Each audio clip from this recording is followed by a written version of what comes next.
definition of unmerited means it's not deserved. God's love is not deserved. We have done nothing to deserve God's love. In fact, the exact opposite has happened.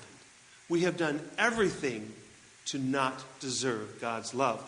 In 1 John 4:10, it says, "In this is love.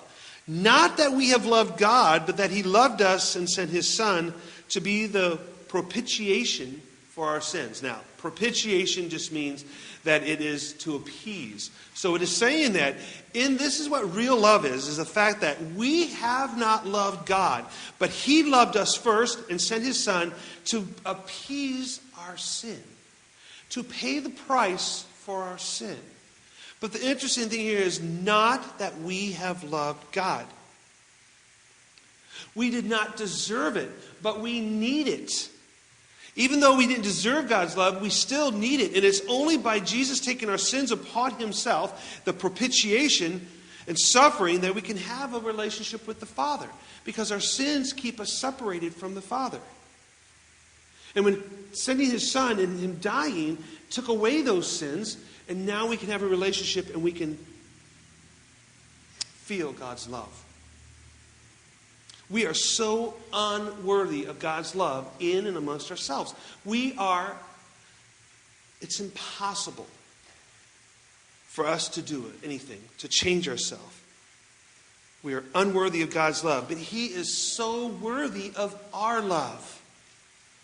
See, God gives us what we least deserve. We call that grace. We don't deserve it.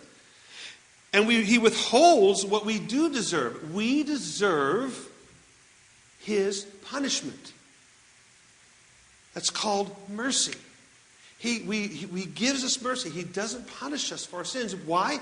Because He sent His Son to do it for us. That is love. But we did not love Him. It's unmerited. We haven't done anything for it.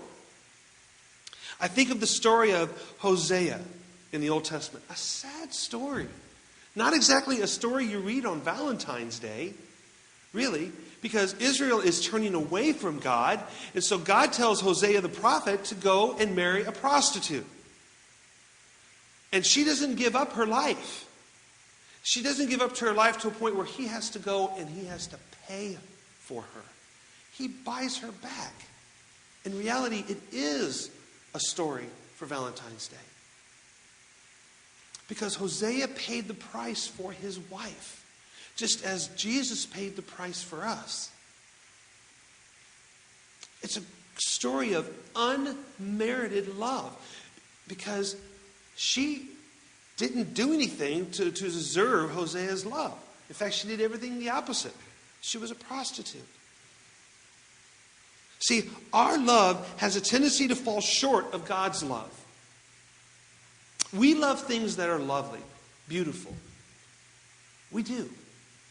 Now, I think some dogs are so ugly they're beautiful. Okay? Especially the pugs. They're not a beauty dog, but they're so lovable, they're so cute, that you got to love them. And so we love things that are lovely, but see, God loved you and me when we were unlovely. Imagine that. He loved us when we were unlovely. And when we are unlovable, we don't seek God. It says, not that we have loved God. We do not seek Him in our unloveliness, but He seeks us out.